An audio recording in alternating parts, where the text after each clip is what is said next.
राम राम। परोपकार ऐसी भावना का नाम है, मन की आत्मा की वह अवस्था है जिसमें प्यार के पुट को समाहित किया जा सके तो कार्य को अमरता प्राप्त होती है। कहा गया है, परोपकाराय वहन्ति नद्यः, परोपकाराय फलन्ति वृक्षः, परोपकाराय दुहन्ति गावः, परोपकाराय मिदं शरीरम। अर्थ अपने आप स्पष्ट है। नदियाँ दूसरे के उपकार के लिए ही बहती हैं। वृक्ष दूसरों के लिए ही फल देते हैं, फलते हैं। गायें दूसरों के लिए दूध देती हैं। यह संपूर्ण शरीर ही परोपकार के लिए है। परोपकार की भावना मन मस्तिष्क में आते ही स्वयं का शरीर, स्वयं की आत्मा एक ऐसी स्थिति को प्राप्त करती है, एक ऐसे उत्साह से लबरेज होती है, एक ऐसी तरंग से भर जाती है जिसका कोई सानी नहीं है। इसीलिए परोपकार को, परोपकार की भावना को, परोपकारी कार्य को दुनिया में सर्वश्रेष्ठ कर्म कहा गया है। इसकी भावना रखने वाले जो लोग परोपकारी कार्यों में प्रवृत्त होते आए हैं, उनका न केवल समाज ने बल्कि संपूर्ण युग ने ऐसा गुण गाया है कि उसकी कीर्तियाँ, उसके यश और उसकी ध्वज पताकाएँ आज भी हमारे समाज और संसार में चतुर्दिक फहराती नजर आती हैं। परोपकाराय सब कुछ, परोपकार के लिए ही सारे कार्य।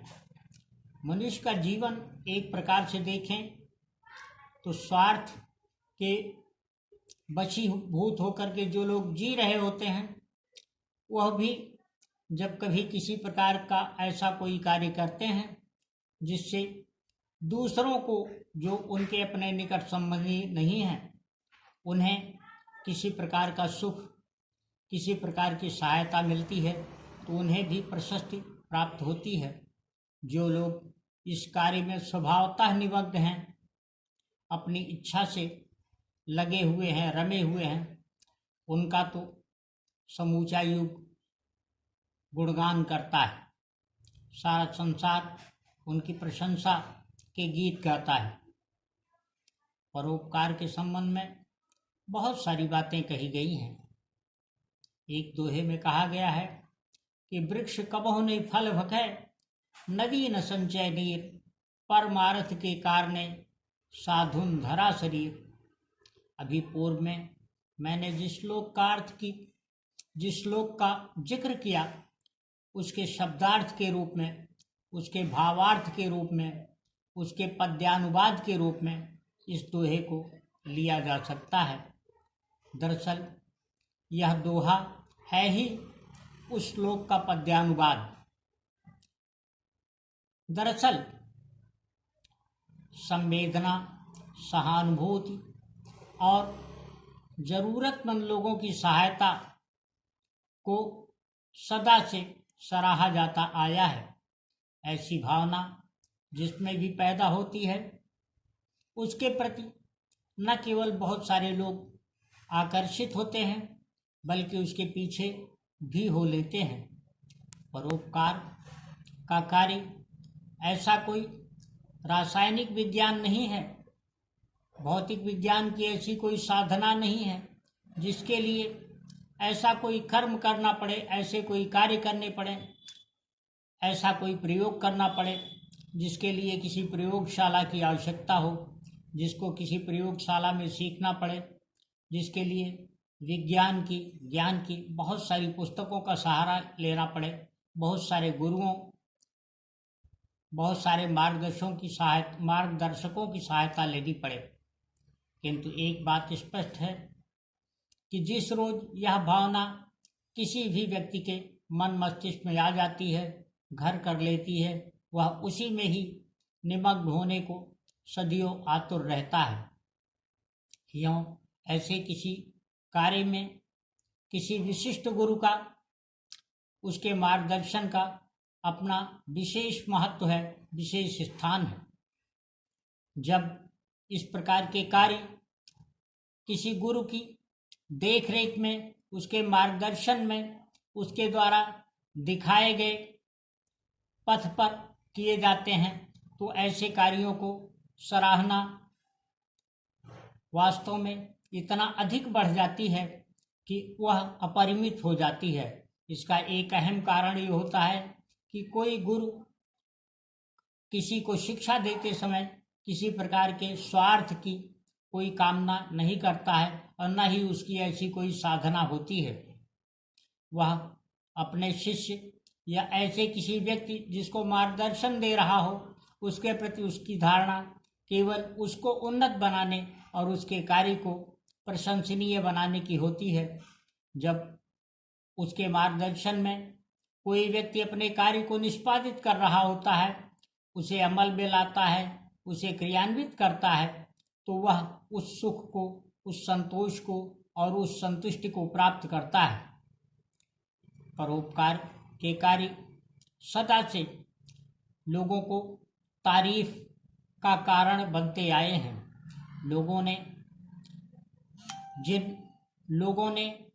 जिनके पूर्वजों ने इस प्रकार के कार्य किए हैं, उनकी पीढ़ियां, उनके वंशज भी आज उनकी जो प्रशंसा है उससे आह्लादित होते हैं और उसका भरपूर फायदा भी अपने जीवन में उन्हें मिलता है।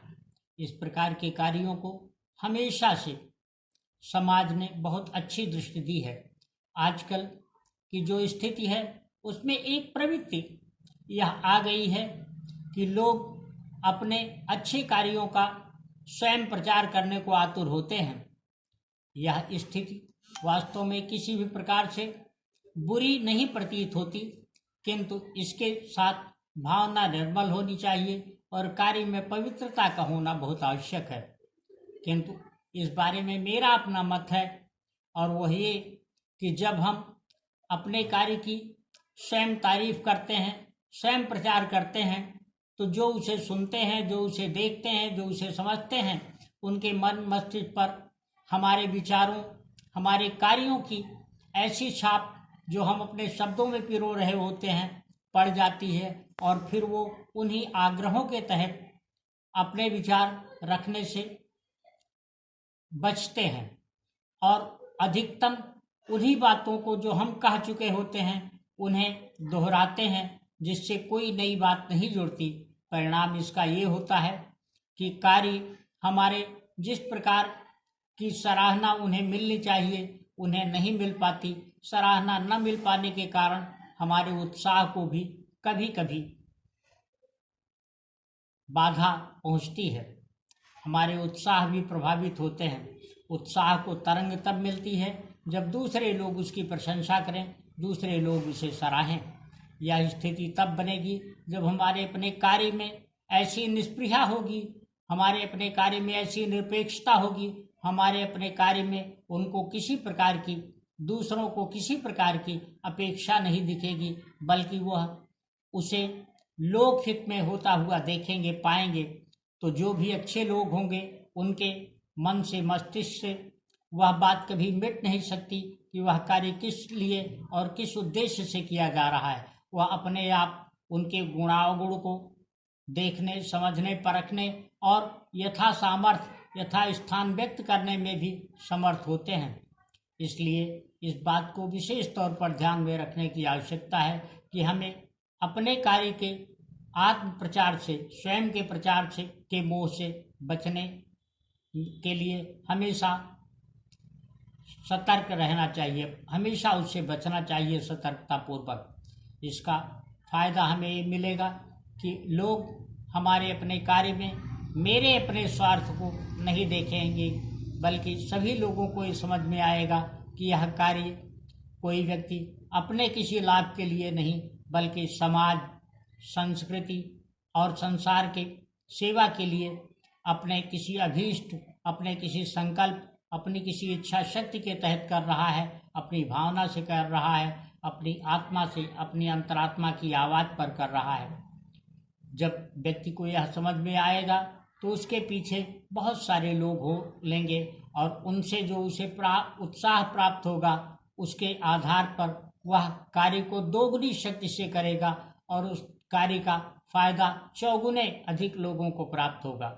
इसलिए सदियों इस बात का ध्यान में रखा जाना चाहिए कि किसी भी स्थिति में आत्म प्रचार के मोह से बचें। आत्म प्रचार का मोह सर्वथा लोगों को फलदायक नहीं होता, बल्कि अधिक बार ऐसा होता है जब हम उसी के भंवर में फंस करके रह जाते हैं और परिणाम ये होता है कि जिन्हें उनका लाभ मिलना चाहिए उनका भी ध्यान इस तरफ जाता है और वो उसका लाभ प्राप्त करके भी उससे बचते हैं, उसके बारे में कुछ कहने से, कुछ सुनने से बचते हैं। जब किसी कार्य की प्रशंसा वे लोग करते हैं जिनको उनको वास्तव में लाभ मिला होता है, जिन कार्यों का उन्हें लाभ मिल चुका होता है, वे लोग उसकी प्रशंसा, उसकी तारीफ में कुछ बात कहते हैं तो वह अधिक विश्वसनीय होती है। और विश्वसनीय होने के साथ ऐसा भी होता है कि उनके द्वारा जो प्रशंसा की जाती है, जो तारीफ की जाती है, उसके संबंध में सराहना की जाती है, वह अधिक फलदायी और अधिक उत्साहवर्धक होती है।